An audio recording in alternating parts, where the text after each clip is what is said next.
Selamat berjumpa kembali dalam pelajaran pelabuhan untuk yang kuliah yang ketiga dan saya presentasikan dalam YouTube ini adalah yang kedua.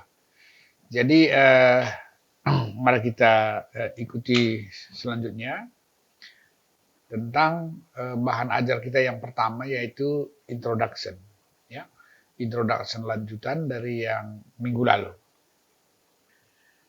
Jadi pada pertemuan ini kita akan bicarakan tentang pertama adalah definisi pelabuhan. Dalam bahasa Inggris ya, pelabuhan itu dikenal mengenai pelabuhan itu dalam dua definisi atau dua kata, yaitu satu harbor dan satu lagi port. Ya, kemudian pengertian harbor itu lebih spesifik adalah areal yang sebagian tertutup yang menyediakan fasilitas keamanan dan cocok untuk mengakomodasi pengadaan atau pengisian bahan bakar, muat dan bongkar muatan kapal. Nah, jadi itu harbor ya. Itu definisi harbor itu adalah ini. Nah, sedangkan port itu adalah harbor. Nah, ingat lagi, adalah harbor di mana fasilitas terminal atau marine terminal facilities disediakan.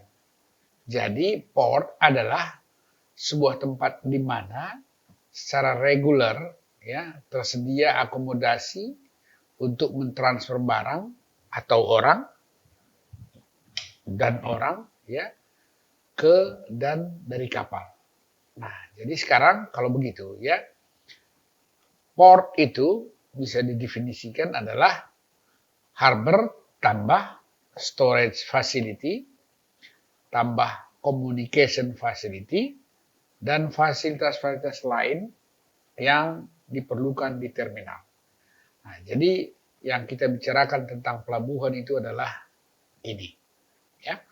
Jadi setiap harbor itu adalah setiap port adalah juga harbor, tapi harbor belum tentu port, gitulah artinya ya.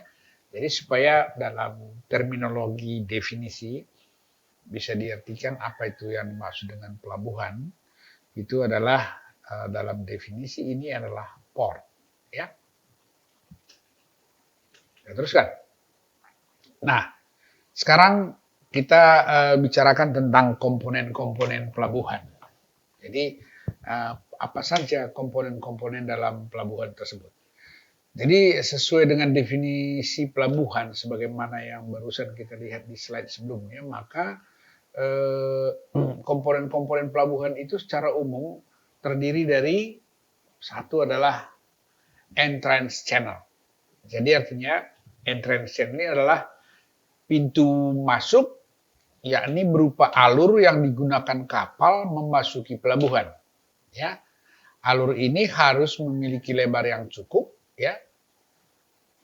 Maksudnya cukup untuk jenis kapal yang kita mau desain untuk bisa berlabuh di pelabuhan tersebut, gitu ya.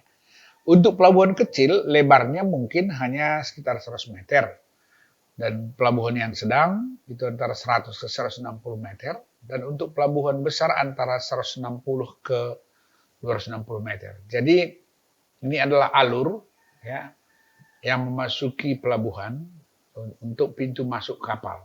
Jadi ini adalah yang pertama sekali yang harus dibuat kalau kita membuat artificial atau pelabuhan buatan ya. Yang kedua adalah breakwater. Ini adalah penahan gelombang.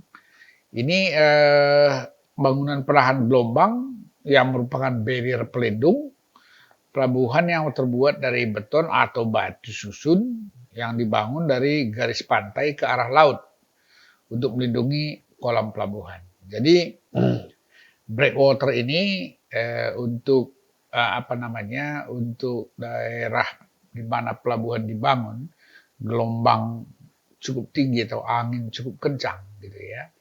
itu pelabuhan itu harus dilindungi dari gelombang sehingga kapal itu bisa berlabuh dengan tenang, sehingga diperlukan breakwater. Jadi breakwater itu adalah pemecah gelombang yang dibuat melindungi gelombang dari arah angin yang paling sering terjadi di pelabuhan tersebut. Jadi itu namanya breakwater. Kemudian ada turning basin. Ini turning basin ini artinya adalah kolam tempat kapal berputar gitu ya. Memutar sebelum merapat atau sebelum merapat ke dermaga.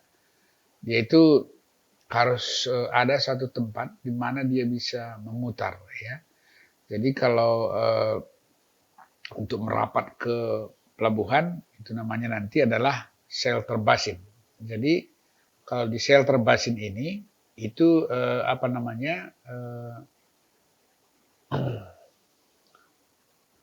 shelter basin ini tempat merapat. Jadi artinya di situ tenang airnya. Jadi ada tenang dan tidak lalu lalang kapal untuk berputar, untuk manuver gitu ya. Jadi di dalam kolam pelabuhan tersebut ada namanya turning basin, tempat kapal bermutar. Ada kolam air yang diperuntukkan bagi kapal-kapal yang telah masuk ke pelabuhan untuk bermanuver. Dan luasnya harus cukup besar sesuai dengan kebutuhan kapal terbesar yang masuk ke pelabuhan berputar secara bebas. Ya, itu persyaratannya, turning basin. Kemudian shelter basin adalah areal kolam yang dilindungi oleh bangunan penahan gelombang. Nah, jadi ini saya kira adalah merupakan komponen pelabuhan yang umum ya. Nah, bukan hanya itu saja, jadi kita perlu pier ya. Pelabuhan itu juga memiliki pier, adalah pilar pada alur menandai pintu masuk pelabuhan. Jadi maksudnya gini, tadi lebar pintu masuk itu kan alur ya. Alur itu panjangnya bisa antara 100 sampai 260 meter ya, tergantung kepada besar kapal ya, pelabuhan besar, sedang dan kecil. Nah, ini harus ada pier.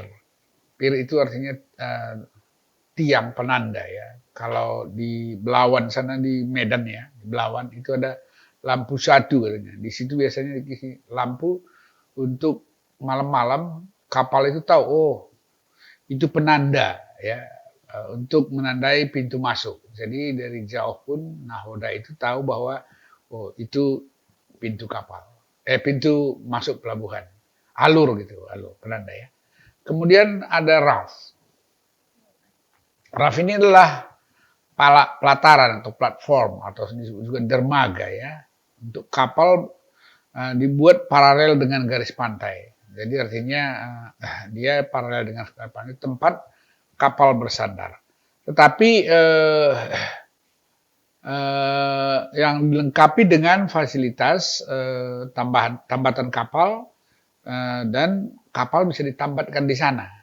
Hanya ini begini. Kalau RAF ini dia itu dibangun di daratan gitu, artinya pas di bibir pantai. Jadi dia itu masif dengan tanah, jadi tidak ada air di bawahnya, di bawah dermaga ini. Jadi dia menyatu dengan daratan. Itu disebut namanya RAF. Ya, tapi itu dermaga atau platform atau pelataran ya. Kemudian ada lagi yang disebut namanya quay. Ini sama dengan RAF, hanya quay ini menjorok ke laut, ke darat gitu. Ke lautan. Jadi dia tidak nyatu dengan daratan, tapi dia agak maju ke shore ya, ke laut, ke arah air, dan dia didukung oleh tiang-tiang pancang gitu. Nah, jadi biasanya quay ini diperlukan apabila dermaga kita atau pelabuhan kita berada di pantai yang landai. Jadi artinya tidak tiba-tiba dalam gitu, tapi landai sehingga untuk membuat rapat kali kemarin ke daratan itu memerlukan pengerukan yang mungkin panjang, luas dan bahaya longsor gitu ya. Sehingga dibuat agak maju ke arah laut, tetapi dibikin tiangnya tiang pancang sebagai pondasinya. Itu disebut namanya quay. Jadi ini tetap juga sama ya dengan fungsinya dengan raft, hanya konstruksinya yang membedakannya. Satu nyatu dengan tanah, yang satu itu ada di pantai ke arah laut ya. Kita teruskan.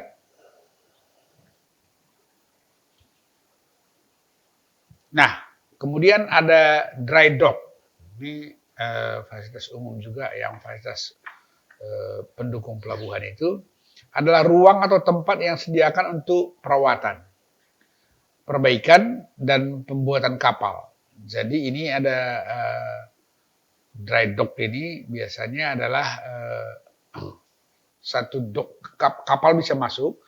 Jadi biasanya pada saat kapal belum masuk itu docknya dibuka sehingga kapal itu bisa masuk ke dalam. Setelah sampai di dalam airnya dikeluarkan sehingga itu orang bisa bekerja di situ untuk melakukan reparasi ya. Jadi dry dock adalah ruangan tempat yang disediakan untuk perawatan kapal. Jadi ada juga wet dock ya. Ini artinya kolam tertutup yang disediakan untuk memuat beberapa kapal berlabuh dan dibangun terlindung dari variasi air pasang atau tidal variation. Jadi kolam ini bukan untuk perawatan tetapi umpamanya ada kapal-kapal tertentu yang kolam pelabuhannya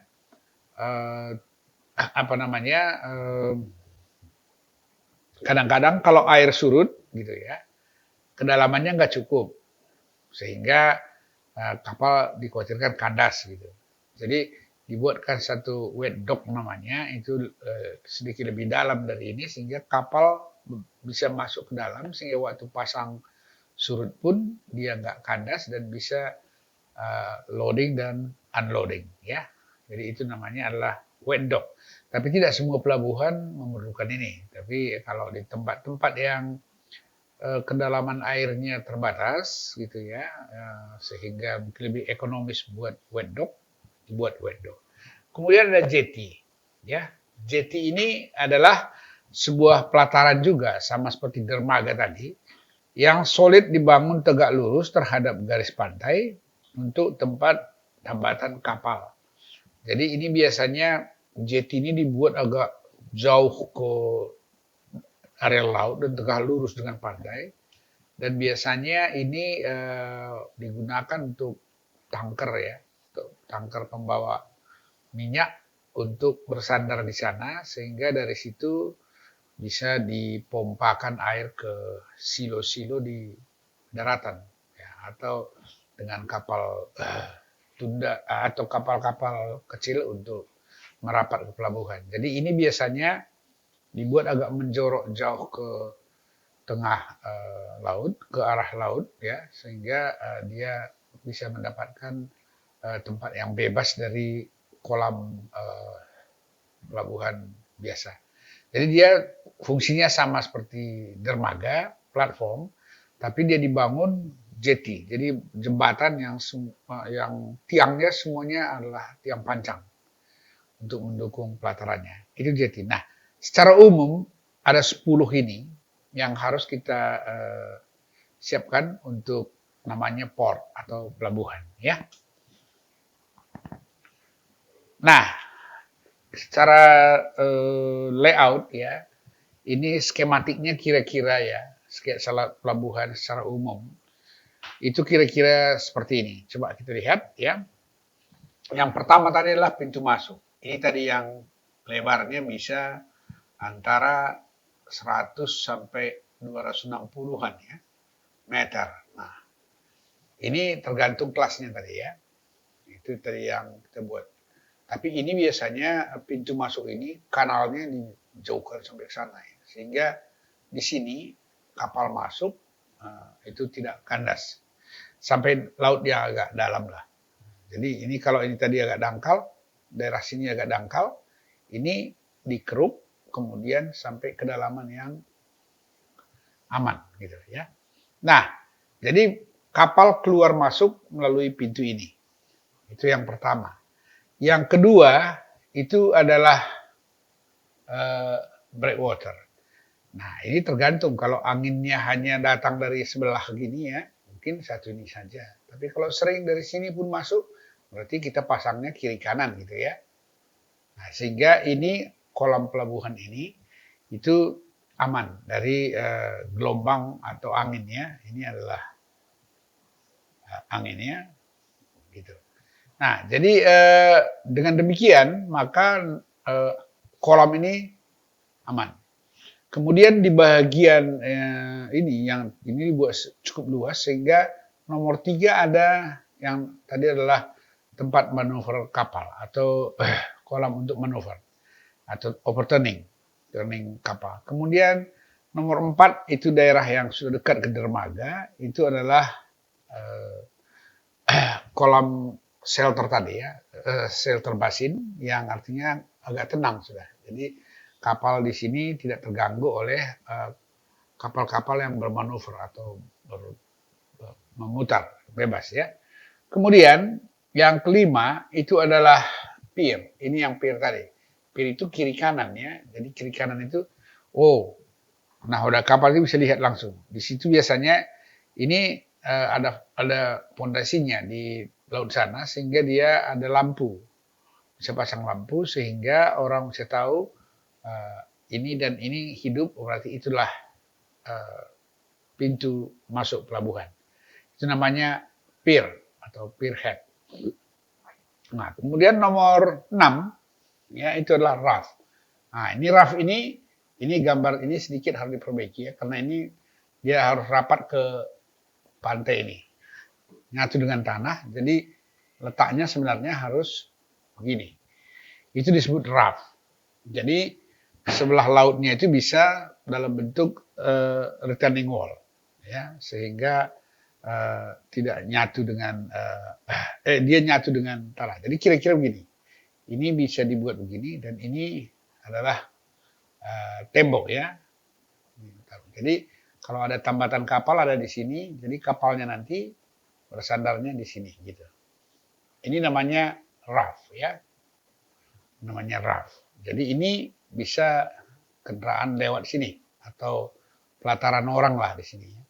Itu namanya raft. Jadi satu lagi quay. Ini quay fungsinya sama dengan ini, tetapi prinsipnya berbeda ya. Jadi quay itu dia adalah ini air gitu ya. Di sini ada tiang-tiang gitu ya. Tiang-tiang untuk menahan tambatan kapal ini. Kapalnya ada di sini, ya. Ini pelatarannya. Jadi ini adalah tanah pantainya, tanah apa? Jadi raft dan quay fungsinya sama, yaitu sebagai pelataran atau platform atau dermaga, tempat kapal bersandar dan ditempatkan untuk bongkar dan muat barang dan atau orang, ya. Jadi ini adalah merupakan fasilitas raft dan quay. Kemudian yang ke-9 itu adalah wet dock.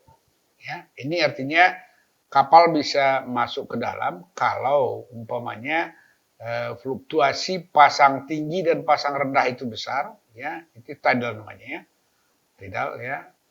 Jadi kalau pasangnya rendah, mungkin takut kandas, ya kapal tertentu bisa masuk ke sini untuk muat dan pasang. Tapi ini biasanya untuk kapal-kapal pelabuhan-pelabuhan kecil ya. Kalau untuk yang kapalnya besar betul, jarang juga dibuat seperti itu. Kalaupun ada, berarti itu bagian wet dock-nya cukup besar, ya bisa memuat beberapa kapal. Kemudian ada dry dock, inilah untuk perbaikan dan untuk pembuatan kapal. Nah ya, jadi yang terakhir itu adalah jetty.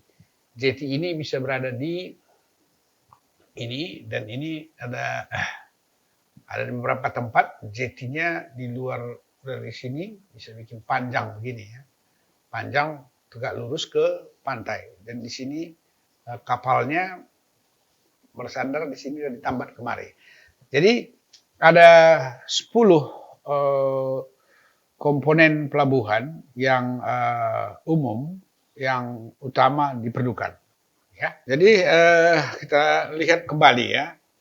Ini ada juga kuai ya yang dibikin seperti ini ya. Kuai yang artinya kapalnya bisa bersandar kiri dan kanan gitu ya. Nah, seperti ini. Jadi bisa juga kuainya seperti ini. Nah, ini dermaga ini, luas kolam olaknya ini ya, luas kolam olaknya ini dan panjang dermaga, total panjang dermaga ini itu tergantung kepada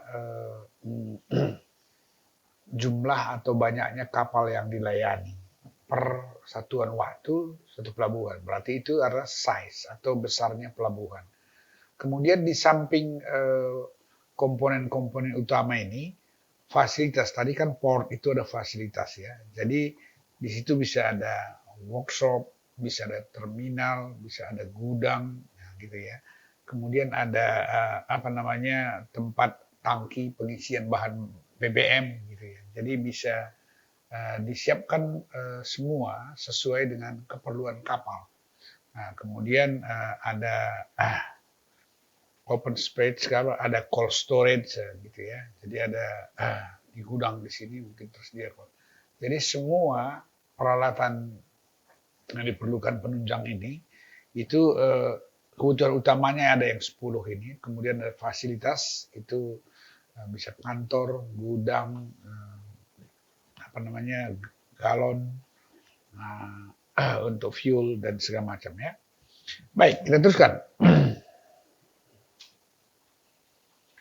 Nah, kemudian kelengkapan peralatan pelabuhan. Ini yang saya katakan tadi. Yang tadi itu adalah komponen utamanya. Jadi jumlah panjang dermaga dan lebar kolam pelabuhan tergantung kepada desain keperluan sesuai dengan jumlah kapal dan besar kapal yang direncanakan untuk berlabuh. Nah, ada beberapa kondisi atau peralatan yang perlu dimiliki oleh sebuah pelabuhan agar pelabuhan tersebut bisa beroperasi dengan baik, ya. Jadi dan berdaya guna. Jadi ketentuan tersebut antara lain adalah satu, pelabuhan yang baik harus terhubung dengan jalan raya dan jalur kereta api. Nah, kenapa begitu? Supaya arus barang keluar masuk itu tidak terhambat sehingga bongkar muat kapal itu tidak delay hanya karena masalah menunggu barang yang masuk dan atau keluar. Jadi prinsipnya adalah karena kapal ini didesain untuk transportasi barang dengan tonase besar atau tonase yang banyak, maka dia harus terhubung dengan jalan raya dan jalur kereta api. Jadi kita perhatikan bahwa ini adalah sarana transportasi darat yang berhubungan dengan sarana transportasi laut. Jadi, transportation system itu seperti itu dia koneksinya. Kedua, ini lahan di sekitar pelabuhan subur dan berpenduduk padat. Nah, ini mungkin sedikit agak membingungkan ya. Nah, tetapi memang itu perlu karena begini. Pelabuhan kalau nggak didukung oleh buruh atau pekerja yang cukup, maka itu susah beroperasi dengan baik. Jadi kalau jarak pemukiman penduduk terlalu jauh, ya, atau orang di sekitar situ tidak bisa tinggal di samping bekerja di tempat yang lain, gitu ya. Nah, mungkin susah mencari buruh. Jadi pelabuhan itu nanti tidak bisa bekerja secara optimal. Jadi harus dipastikan bahwa di sekitar itu ya mungkin nggak rapat sekali, tapi setidaknya ada tempat pemukiman penduduk yang sebagai tempat buruh atau pekerja yang melayani pelabuhan ya. Kemudian yang ketiga, Ya. Alur kapal harus cukup dalam untuk keamanan bagian badan kapal yang terendam atau draft yang berlabuh. Nah, jadi sebaiknya cari alur atau daerah tepi pantai yang alurnya atau lautnya sedikit dalam.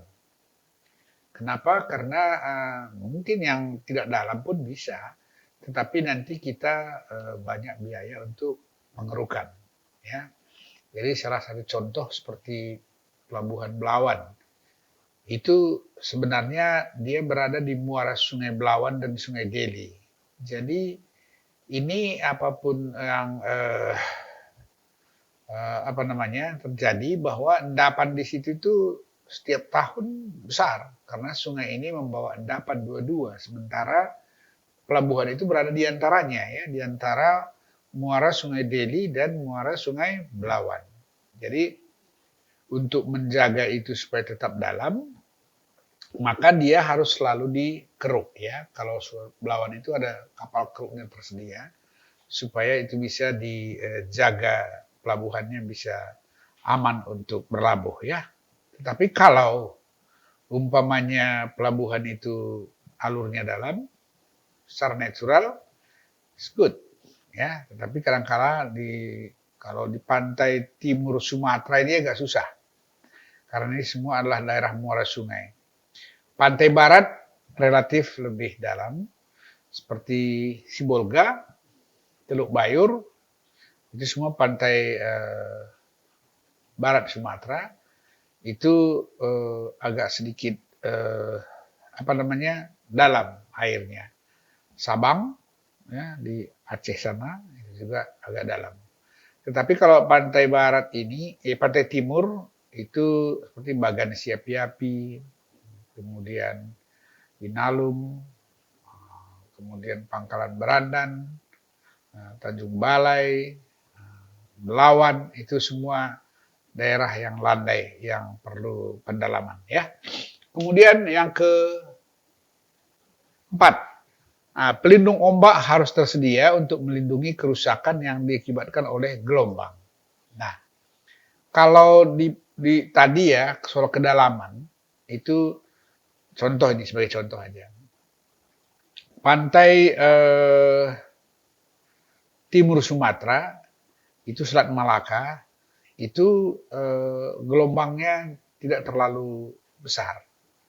Karena di seberang sana ada semenanjung Malaysia dan Singapura. Sehingga daerah ini relatif fetch-nya, ya, artinya panjangnya lautan yang bebas angin itu dibatasi oleh semenanjung Malaysia. Sehingga kalau di situ ombaknya nggak terlalu besar. Ya, nggak sebesar kalau di pantai barat Sumatera itu besar. Makanya dulu awalnya sebelum pelabuhan itu di Sibolga, pada zaman-zaman dahulu, kerajaan-kerajaan Sriwijaya masih ada, kemudian ada kerajaan dari India yang mau mengambil kapur barus di sini, itu di pantai barat itu pelabuhan paling besar itu ada di Barus. Barus itu berhadapan langsung dengan Lautan Hindia, ya. Saya pernah ke situ dan itu pada saat gelombang besar, ya, kita berdiri saja di pinggir pantai itu, padahal nggak ada lagi pelabuhan di sana, ya. Itu pecahan ombak itu kalau hanya 10-20 meter kita dari garis pantai itu basah dibikin pecahan gelombangnya, ya. Jadi cukup besar. Jadi sekarang sudah tidak ada lagi pelabuhan di sana, dan kalau di situ dibuat pelabuhan, ya, mungkin kita harus pakai pelindung dengan pelindung ombak dengan membuat pemecah gelombang tadi, ya. Nah, jadi ini tergantung alamnya. Sibolga dia sedikit terlindung karena di teluk dia. Nah, jadi kalau di Sibolga itu relatif tenang, ya, karena di sebelah sana lautan ada namanya Pulau Poncan, Di sini ada jadi Teluk dia, Teluk Tapian Nauli itu ya. Teluk itu agak sedikit bebas dari gelombang besar. Ya, kalau di Barus bebas, itu kena langsung. Demikian juga Teluk Bayur, namanya juga Teluk ya. Dia juga ada di Teluk sehingga relatif lebih aman. Jadi begitu. Jadi pelindung ombak harus tersedia untuk melindungi kerusakan yang diakibatkan oleh gelombang. Bukan hanya kerusakan sebenarnya ya. Kapal itu pun nggak bisa berlabuh kalau gelombangnya banyak. Nanti keluar dari jalur, nanti menambah kemana-mana ya.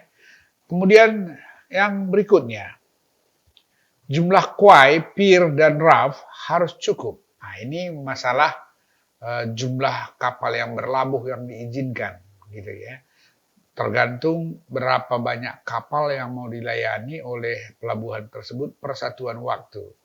Jadi berapa lama dia muat, berapa lama dia bongkar, kemudian untuk ini berapa banyak kapal bersandar di fasilitasi selama rentang waktu katakan 1 minggu. Jadi dengan demikian, ini semua apakah dia quay, apakah dia raft, atau apakah dia jetty, ya itu semua fungsinya adalah untuk menambatkan kapal, untuk bersandar gitu ya. Nah, kemudian pier. Pier ini berapa lebar dia, lampunya kiri kanan itu, lebar piernya berapa. Tergantung kapalnya bisa masuk 1x1 aja atau bisa barengan 2 masuk atau 1 masuk 1 keluar gitu kan. Lebarnya itu harus diatur. Walaupun tadi kita bilang bahwa 100 sampai 260 meter, tapi tetap juga harus diperhitungkan 100-200 meter itu ada 2 jalur kah atau 1 jalur.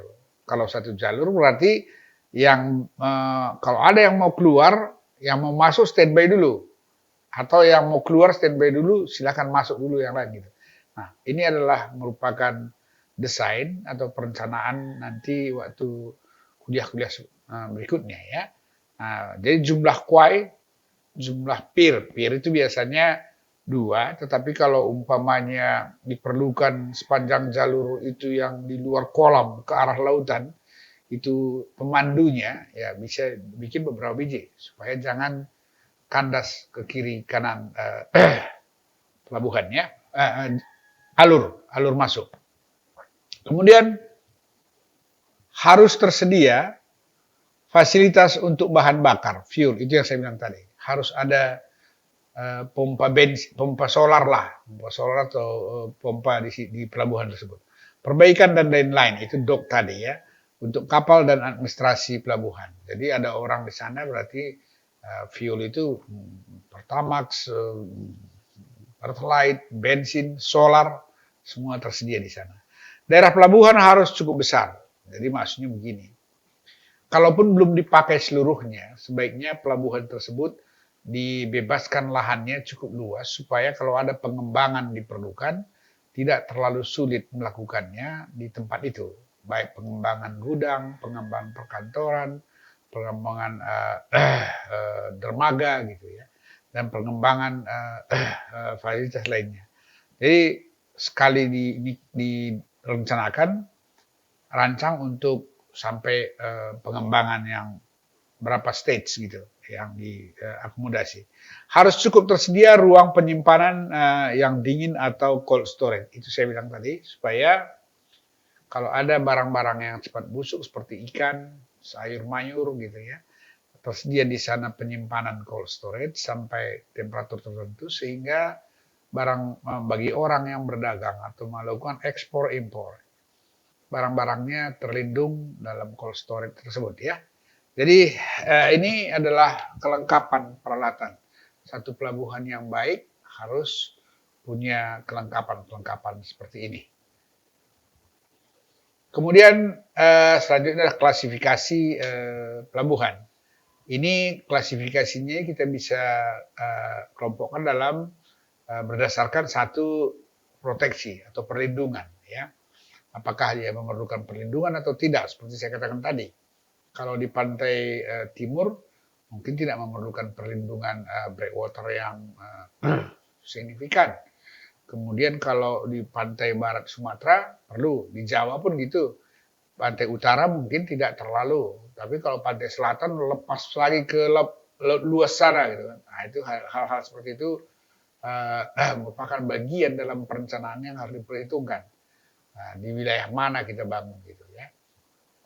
Nah, kemudian di Kalimantan mungkin ya, Kalimantan yang berhadapan ke arah Pulau Jawa dan Sumatera mungkin kalau itu tidak terlalu ini, tapi kalau yang berbatasan ke Lautan Hindia sana barangkali perlu hal-hal seperti ini ya.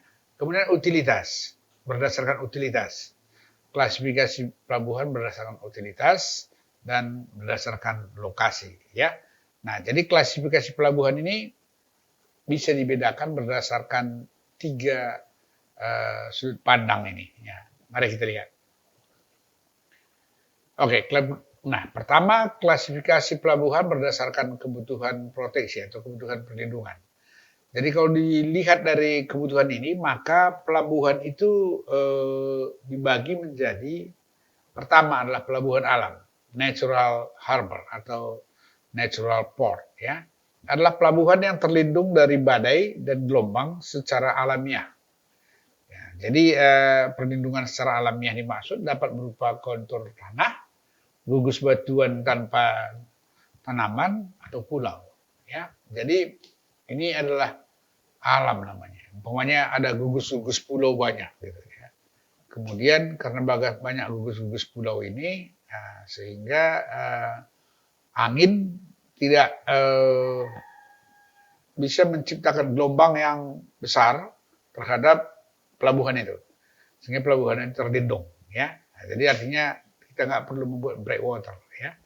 Kemudian pelabuhan semi natural adalah pelabuhan semi alamiah yang yaitu pelabuhan yang terlindung secara alamiah oleh kontur tanah, tetapi alur masuk dapat kapal dibuat oleh manusia.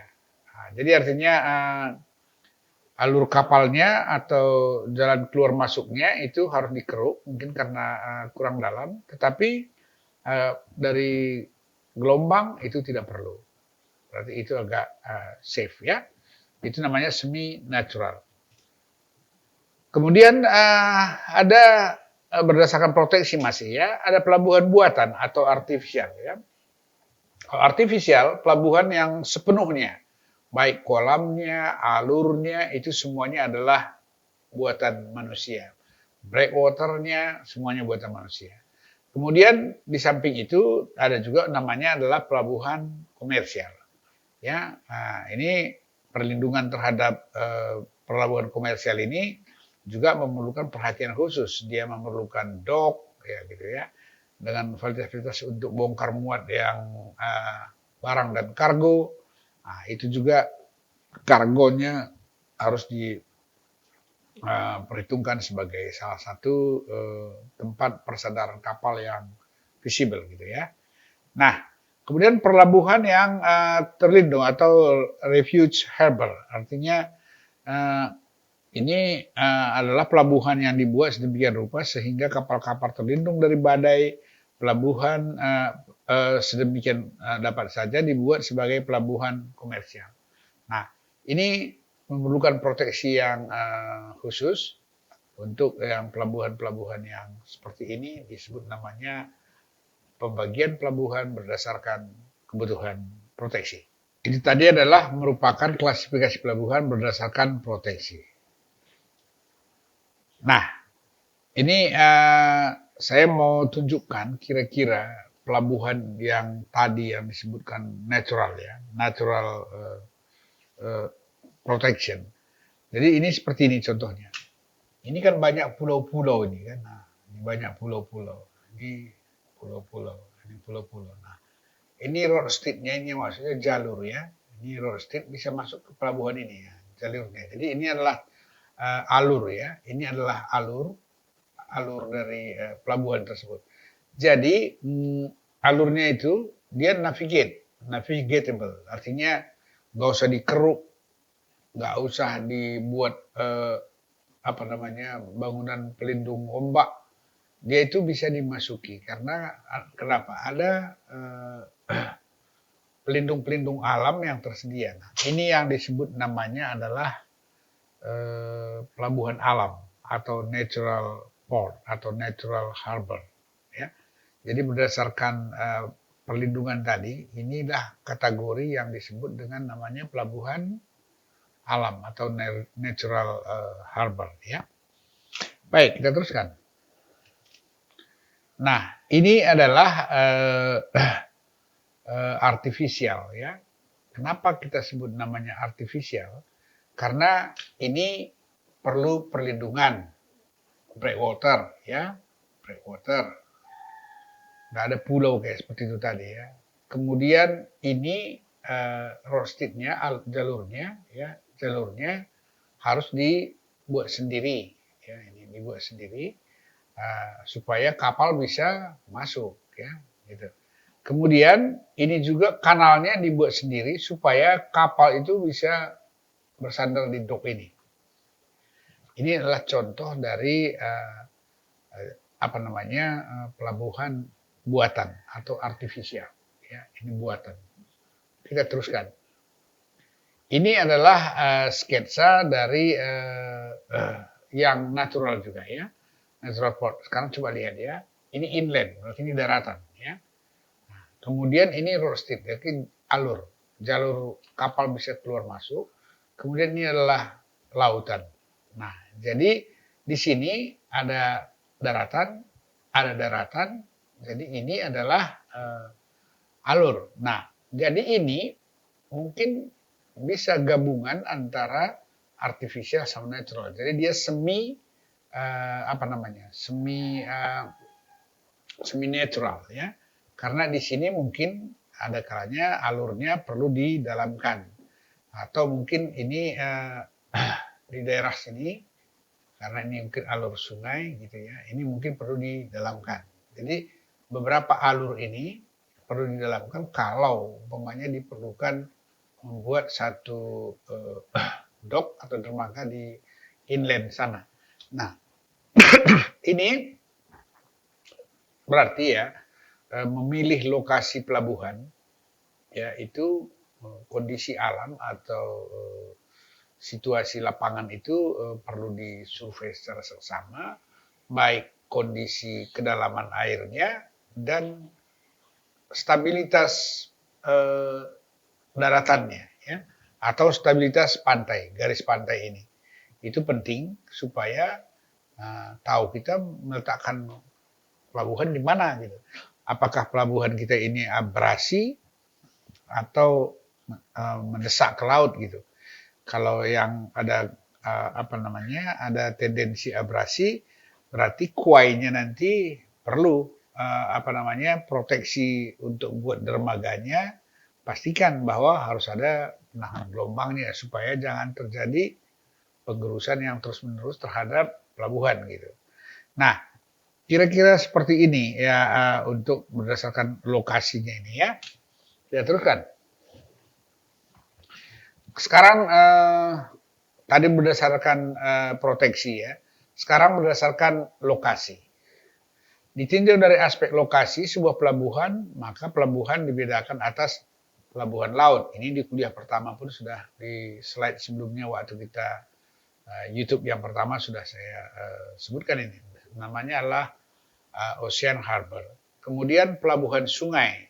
Nah, ini adalah River Harbor. Kemudian di sana itu inland sama oceanic sama inland ya. Nah, sekarang dalam hal ini yang masuk dalam inland itu ini 3 ya. Ini inland ya, inland harbor. Itu termasuk di dalamnya apa? River harbor, canal harbor dan lake harbor.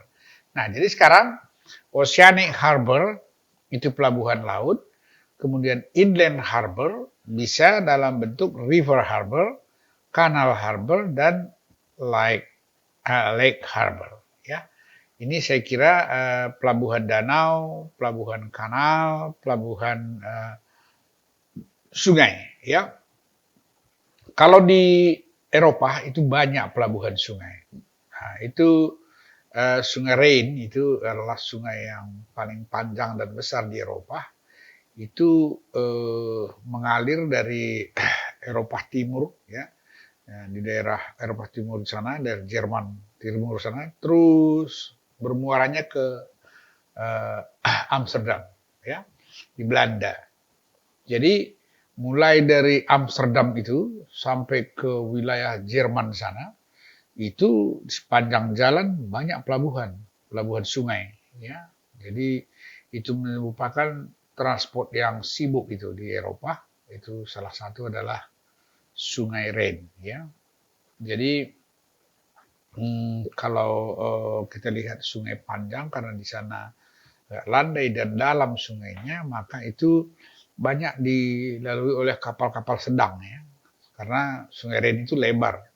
Kalau di Belandanya ya kita pikir laut pun karena lebarnya, ya, tapi itu cukup lebar. Jadi di Düsseldorf di Jerman, di Düsseldorf pun itu masih lebar, itu ratusan meter lebarnya, dan kalau kita berdiri di sana itu dilewati oleh kapal-kapal yang menarik tongkang atau menarik ponton, ya. Jadi itu memang lalu lintas perdagangan, dan itu semuanya pelabuhan lautnya ada di Amsterdam, di Belanda, ya. Itu di sana banyak. Nah, kemudian apa namanya, kalau pelabuhan kanal juga banyak di Belanda, itu banyak karena mereka itu pertaniannya semua kan di bawah muka laut, ya, sehingga mereka itu cukup membuat dok begini aja. Ini umpamanya tanggul gitu, ya. Ini daratan, ini lautan gitu kan, gitu ya. Ini laut, ini daratan gitu. Ini kanalnya dibuat di sini. Nah, jadi nanti di sini ini dibuat dock, ya, pintu di sini, pintu di sini. Nanti kapalnya masuk di sini, gitu ya. Kapal masuk di sini. Nah, pada saat ini sama besarnya, tutup docknya, nanti ini turun dan ini berlayar ke daratan. Jadi di daratan sini bisa ada beberapa, ya mungkin ini laut, ini sungainya, di sini mungkin ada dock, ada pelabuhan kanal yang artinya bisa menjadi transportasi alat bahan pertanian atau industri di daratan ini. Itu banyak, ya. Jadi saya pernah lihat dan kunjungi beberapa tempat yang seperti itu karena kita dulu belajar di Belgia, dan kita sering Belgia Belanda itu kan dekat, ya. Jadi kita sering studi excursion, ya, untuk melihat bagaimana pertanian di sana didukung oleh transportasi air dan transportasi darat, ya. Jadi saya kira ini adalah inovasi. Jadi kalau menggabungkan antara transportasi darat dan laut, darat dan air itu merupakan inovasi. Karena ini kalau dia pakai kapal atau boat ini, itu muatannya besar, tonasenya besar dibandingkan dengan kalau dia menggunakan truk, ya, dan itu dia bisa langsung ke port, pelabuhan di tepi pantai, ya. Jadi saya lihat di sana sungai-sungai yang potensial untuk digunakan sebagai transportasi hampir semua dimanfaatkan, ya. Baik, kita teruskan. Kemudian klasifikasi pelabuhan berdasarkan utilitas. Ditinjau dari utilitas atau fasilitas yang tersedia, pelabuhan dibedakan sebagai berikut. Pertama adalah pelabuhan militer atau military harbor. Jadi ini adalah pelabuhan yang digunakan sebagai pangkalan angkatan laut, ya. Jadi biasanya adalah ini navy, ya. Jadi angkatan laut berarti kan kapal perang, kapal selam. Peralatan kapal-kapal ini berbeda dengan pelabuhan yang lainnya, komersial atau barang semacam beda, karena utilitasnya pun beda, ya. Jadi ini kapal-kapal angkatan laut atau kapal yang lainnya, keperluan persediaan kapal angkatan laut. Jadi dari utilitas. Kemudian ada pelabuhan perikanan atau fishing harbor. Pelabuhan ini menyediakan kebutuhan dan keperluan kapal-kapal nelayan, kapal ikan untuk melaut, departure, dan berlabuh atau arrival. Pelabuhan ikan ini juga menyediakan fasilitas untuk peralatan untuk penangkapan ikan. Nah, Jadi kita pelabuhan ikan samudra kita yang ada di Sumatera Utara ini ada di Sibolga ya.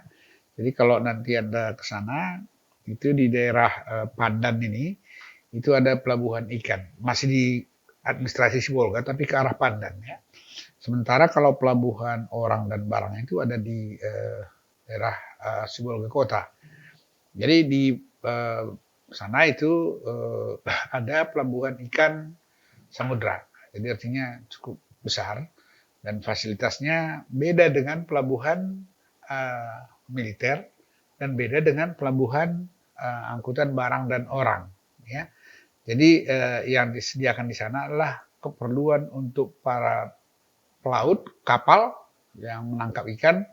Ini bisa kapal yang di sini berlabuh adalah bisa sampai ke zona eksklusif ya, artinya perbatasan dengan negara lain ya, artinya di zona eksklusif.